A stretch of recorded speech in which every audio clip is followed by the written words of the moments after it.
नमस्ते, स्वागत है आपका रत्न विज्ञान में। रत्नों के बारे में तो आप जानते ही होंगे और ऐसा कहा जाता है कि राजाओं महाराजाओं के शाही कोष में बहुमूल्य रत्न हुआ करते थे। लेकिन वक्त के साथ साथ इन रत्नों का महत्व मानो कम होता चला गया, कहीं लुप्त सा हो गया।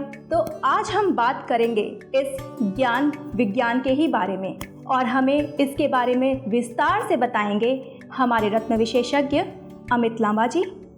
अमित जी, स्वागत है आपका हमारे शो पर। Thank you. और आज हम बात करने वाले हैं रत्नों के बारे में। तो सबसे पहला मेरा सवाल यही होगा कि रत्न होते क्या हैं? देखिए, रत्न पत्थर है, पत्थर जो ज़मीन के नीचे हज़ारों सालों से धंसे हुए हैं। माइन करके उन्हें निकाला जाता है और क्योंकि वो हज़ारों सालों से ज़मीन के नीचे धंसे होते हैं तो उनमें कुछ ऊर्जा शक्ति जागृत हो जाती है।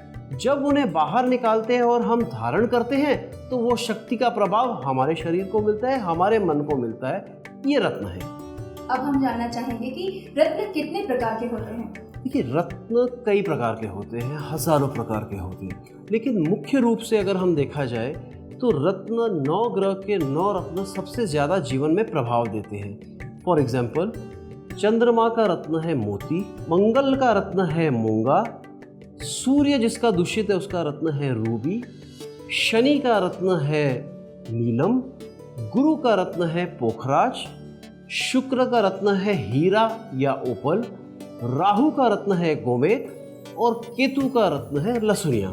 मुख्य प्रकार के ये 9 ग्रह के 9 रत्न हमारे जीवन में सबसे ज़्यादा प्रभाव देते हैं और हमें उन्हीं को धारण करना चाहिए। हर रत्न का अपना प्रभाव होता है। हम जानना चाहेंगे कि रत्न हमें कैसे प्रभावित करते हैं। देखिए, रत्नों के अंदर एक शक्ति है, एक ऊर्जा है। उंगली में पहना जाता है, एक रिंग के फॉर्म में पहना जाता है। इसका मुख्य कारण ये है कि जब वो रत्न हम पहनते हैं और वो हमारे शरीर को टच होता है तो उसकी ऊर्जा, उसकी शक्ति हमारे को प्रभाव करती है, हमारे शरीर को, हमारे मन को, हमारी सोच को प्रभावित करती है। इसलिए रत्नों को पहनने से हमारे ग्रहों के दोष कम होते हैं और ग्रहों के संबंध में कुछ भी जो दूषित ग्रह है उनके संबंध की जो विकारता है वो हम ठीक किया जा सकता है। फॉर एग्जाम्पल, चिड़चिड़े लोग, गुस्से वाले लोग जो हमेशा लड़ते रहते हैं, हम उन्हें मोती पहनाते हैं। जिनका मन चंचल है, जिनका मन हमेशा झगड़ालू रहता है, उन्हें हम मोती पहनाते हैं। मोती चंद्रमा का रत्न है।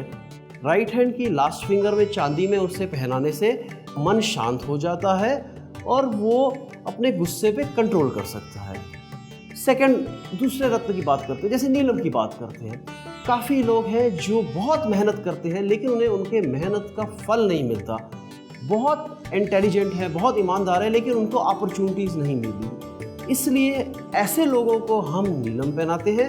नीलम कर्म कारक है, काम को वृद्धि देने का रत्न है, काम के फल का रत्न है। तो नीलम पहनने से इंसान के रुके हुए काम बन जाते हैं। ऐसा कहते हैं कि नीलम बहुत ही एक्सपेंसिव होता है, हर कोई उसे अफोर्ड नहीं कर सकता, तो क्या इसका कोई ऑप्शन है? नीलम में बहुत प्रकार है। 1000 रुपया से लेके लाखों रुपए तक नीलम आता है। लेकिन हमें एक चीज़ जाननी है कि हमें हमारे बजट के अनुसार ही काम करना है। जितना आप महंगा नीलम लोगे उसका इफेक्ट ऑब्वियसली उससे ज़्यादा ही होगा, लेकिन हर एक इंसान की एक बजट होती है और उस बजट के अनुसार आपको नीलम लेना है। अगर आपका बजट बहुत कम है और आप नीलम नहीं अफोर्ड कर सकते तो मैं आपको सलाह दूंगा नीलम का उत्तरत्न ब्लू टोपैज। ब्लू टोपैज पहनने से काफ़ी लाभ होता है और हमने देखा है जो लोग नीलम नहीं अफोर्ड कर सकते हम उन्हें ब्लू टोपाज देते हैं और ब्लू टोपाज पहनने से भी लोगों के रुके हुए काम बन जाते हैं। तो मैं ये सलाह दूंगा, जिनके भी काम में ऑब्स्टिकल है, रुकावट है, काम नहीं बन रहे, फल नहीं मिल रहा अपने काम का, उन्हें नीलम पहनना है या उसका उपरत्न ब्लू टोपाज पहनना है। यानी कि ये भी उतना ही प्रभावी रहता है। बिल्कुल बिल्कुल, उसका प्रभाव 100% नहीं रहेगा लेकिन 25-30% फल ज़रूर देगा और आने वाले समय में जैसे उसका 25% 30% आपको फल प्राप्त होता है, आपके काम बन जाते हैं, आपकी इनकम सोर्स जनरेट हो जाती है, तो वो आप पैसा फिर आप नीलम में लगा सकते हैं। अब वेब, मोबाइल और टीवी पर उपलब्ध